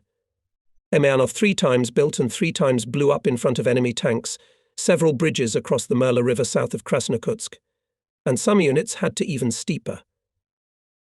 The specificity of the combat work of sappers was that they had to interact with all kinds of troops to make a crossing, to build a bridge, to make passages in the barriers, to cover the positions with mines. I must say that in the units with which we interacted, we were treated with warmth and care. People rejoiced when they were given engineering units, which had enough to take care of in any situation. In early September, local fighting broke out for Slobodka, located among the trees behind the Merla River. SS from the division Dead Head suddenly captured this small village, from which they began methodical shelling of the command post of the 23rd Guards Rifle Corps, the road to Krasnokutsk and our artillery positions. It took several days to drive the fascists out of Slobodka. From the north and west it was covered by a swampy floodplain of the Merla River, and from the east a spacious glade, which was shot by the enemy in all directions. This place was not in vain nicknamed the Glade of Death. Our battalion was ordered to pass through the minefields in front of Slobodka Tank Regiment. On the night of September 5th, Captain M. Krichevsky's company secretly made and marked 4 passes under the nose of the Nazis. But the tank regiment came under the strongest fire of the enemy and withdrew. Our tractors had to tow 2 tanks that were hit. The next day the Corps Commander Major General N.T. Tavatkiladze called Mysyakov. Why did not fulfill the task? Tankers reported that there were no passages in the minefields. The sappers thwarted the attack. People are dying for nothing. I'll put them on trial. Check and report. Mysyakov returned from Comcorps' office gloomy and angry. We must urgently check the passages. That's all he said. As soon as the evening dusk thickened, me and Battalion Sergeant A. Gurevich and a tank engineer. Gurevich and an engineer of the tank regiment had to overcome the Glade of Death. The sergeant was a civil engineer. Perfectly oriented in the darkness, he crawled ahead of us, pointing the way. When Hitlerites launched rockets, or a powerful beam of searchlight began to glide across the glade, everyone froze, huddling against the corpses that had not been cleaned up. Having made sure that the passages were made and marked with one-sided signs, white triangles, and that therefore the tankers had accused the miners in vain, we crawled to the battalion location, still covering ourselves with the dead. And those who were still recently fighters once again shielded us from the enemy. The Soviet troops turned the page of history. The Battle of Kursk was behind us. And although everyone at that time was already thinking about the Dnieper, the desire to summarize the accumulated experience mentally brought us back to the past. For miners, for example, the Battle of Kursk was a real academy. Here we got acquainted with all kinds of mine explosive means, starting with various anti-tank mines of pressure action and ending with mines controlled by radio and carried in satchels by dogs. Here the main spheres of miners' activity were revealed to the end: mining and demining. The head of the engineering troops of the front, General E.V. Bordzilovsky, told us when we met, attacking. The enemy has the right to determine the time, place and forces to strike. It would seem that he has full initiative. However, it is not quite so. Apart from you and me, the terrain with its engineering equipment and mine blast barriers stands in his way. During the period of fighting at the Kursk Bulge, according to General Bordzilovsky's calculations, the engineering troops of the Voronezh front blew up about 600 enemy tanks. I know there will be skeptics who will say with a smile that the number of German tanks damaged and destroyed by Soviet pilots, artillerymen, tankers and sappers on the southern phase of the arc exceeds the total number of tanks the enemy had in that section. That may be true, I would reply to the skeptics. But such arithmetic cannot be used in this case. The account here is special. I will try to support my thought with the considerations of our front and some officers of the brigade. First of all, there is often a double counting. Miners, let's say, blew up a tank, and artillerymen shot it on a minefield, as it happened in the combat practice of our battalion near the Merla River, and in some other cases. After all, if you do not destroy the tank, the technical service of the enemy will evacuate and restore it. So the tanks must be achieved, so that they do not return to service a second time. And therefore both miners and artillerymen have the right to consider such tanks for themselves, because both fulfill their tasks. Secondly, everything was in the dynamics. Instead of destroyed tanks, the enemy continuously received new ones. In addition, some of the machines were restored in the field. Consequently, the number of engaged, including repeatedly, the enemy tanks was much higher. The effectiveness of mine barriers was also manifested in the fact that the pace of the enemy's advance was interrupted.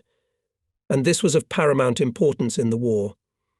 As for the fight with mine barriers of large densities which were on the Kursk Bulge, we experienced all its charms, on our own skin during the counter-offensive. So when the enemy was thrown back, we clarified the effect of triggered time mines. Of the 37 MZD installed by our battalion along the highway Belgorod-Boyan, 32 worked. Just like the radio-detonated Ozum 152, located at the positions occupied by the enemy in the offensive, the time mines caused a strong psychological effect. They began to explode after 6 to 8 days in the rear of the enemy troops who had penetrated into our defense and caused great damage to equipment and manpower. German engineers, for example, were afraid to restore one of the bridges in the embankment to which the MZD was blown up. They had to make a detour to the side and build a new bridge, which took much longer. Returning again to the southern facet of the arc, we were able to clarify the losses the enemy had suffered at the battalion's obstacles. In the combat log of the 207th Separate Battalion of Engineer Barrages, it is written, during the fighting at the Kursk Bulge on minefields and landfills set by the battalion, 41 enemy tanks were destroyed or hit. To this should be added dozens of vehicles and hundreds of Hitlerites. And this is the result of combat work of only one battalion,